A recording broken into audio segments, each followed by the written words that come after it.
Et salut à tous, bienvenue dans cette nouvelle vidéo à Phnom Penh. Alors, ça fait deux semaines là, que j'ai pas fait de vidéo. En fait, j'étais assez occupé. J'ai essayé de dresser une fourmi. Voilà. Bon, les résultats, c'est pas très concluant. Donc après 2 semaines, j'ai décidé de pas m'obstiner et d'arrêter là. Mais bon, voilà, c'est pour ça que j'ai pas su faire de vidéo. J'étais occupé là-dessus. Mais voilà, là, je vous fais une vidéo pour vous dire qu'il n'y aura pas de vidéo encore pendant une semaine. Et donc il n'y aura pas de vidéo pendant une semaine parce que je vais partir dans le Mondulkiri.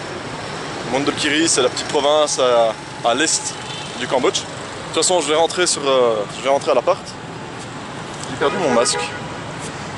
Ah non, il est là-bas. Oui, c'est les aléas du direct. Hein. Donc je vais partir dans le Mondulkiri pour une petite semaine. Là. Et j'ai décidé de voyager léger. J'ai décidé de voyager très léger. Donc, j'ai récupéré mon masque. Et donc, vu que je voyage léger, ben, je prends pas de PC, je prends juste ma caméra et mon appareil photo. Voilà. Enfin, non, je vais vous montrer, je prends aussi d'autres choses. Hein. Mais je veux dire, il n'y aura pas de PC, donc je peux pas faire de montage vidéo direct. Donc, je ferai ça en rentrant sur Phnom Penh. Donc là, je vais rentrer à l'appart et je vous montrerai un petit peu sur carte et je vais vous expliquer pourquoi je vais là-bas. Alors je ne pouvais pas vous faire une vidéo sans vous présenter de la bouffe, ça c'est devenu une tradition. Donc je me suis quand même arrêté sur le chemin au B.K. Alors c'est un resto, maintenant il y a un peu de plats qui commencent à arriver, mais à la base c'était juste un truc café et dessert. Et c'est ici que j'ai trouvé la meilleure glace coréenne. J'en avais déjà présenté une fois, mais voilà, après avoir testé plusieurs, c'est celle-ci qui pour moi est la meilleure.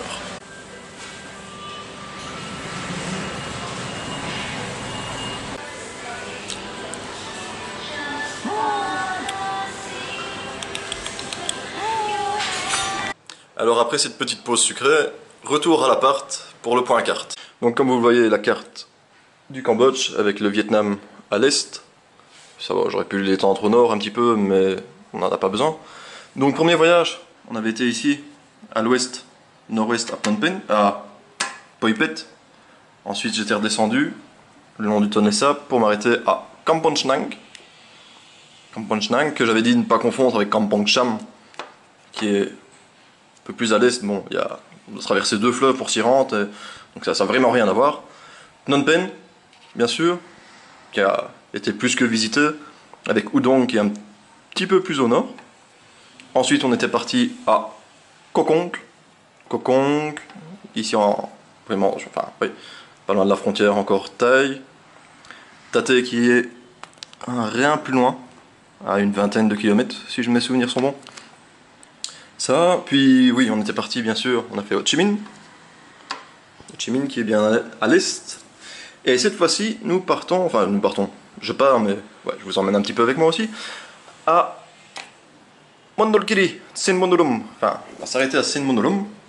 Et ensuite de là, je partirai un petit peu pour me marcher et voir les alentours. Alors pourquoi le Mondulkiri et Sin Mondulum? Bah, j'ai regardé un petit peu les départs de bus. Et cette destination-là, je ne l'ai pas encore faite, mais je connais vraiment pas l'endroit. J'ai un petit peu regardé, c'est de la jungle, il y a pas mal de collines et tout, ça a l'air vraiment intéressant. C'est encore un truc très préservé, il n'y a pas tellement de monde qui y va. Et il y a aussi le côté historique qui est très intéressant. Ici, je vous ai trouvé une carte du Cambodge et du Vietnam à l'époque de la guerre du Vietnam. Et donc on voit la piste Ho Chi Minh qui passe, bon, Laos et le Cambodge pour ensuite redescendre au Vietnam. Alors j'adore cette carte parce qu'elle parle aussi de la piste Sihanouk.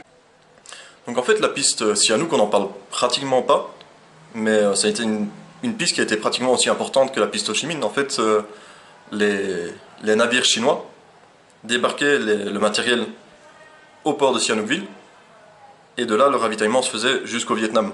Donc sans ça il y aurait eu beaucoup moins de matériel qui pouvait partir pour l'armée de libération nord-vietnamienne. Et donc comme on peut le voir sur la carte, le Mondulkiri est vraiment en plein dans un des axes de la piste Ho Chi Minh. Quoi.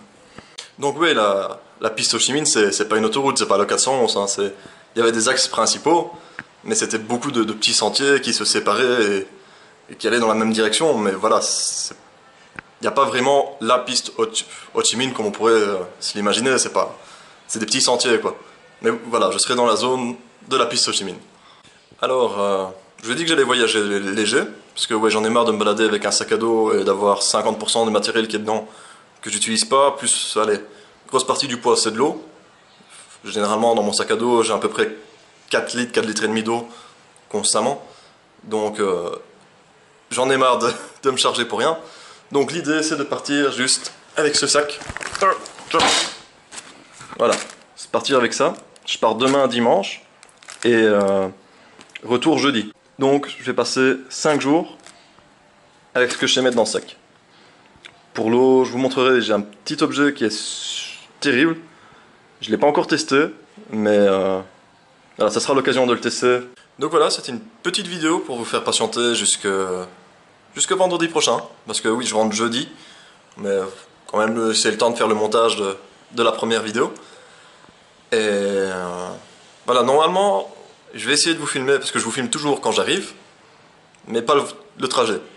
Cette fois-ci, j'ai réussi à avoir une place de convoyeur, donc je ne serai pas à l'arrière du bus, je suis à l'avant, enfin, copilote quoi. Donc je vais pouvoir un petit peu vous filmer plus de paysages, un petit peu la route et tout ça.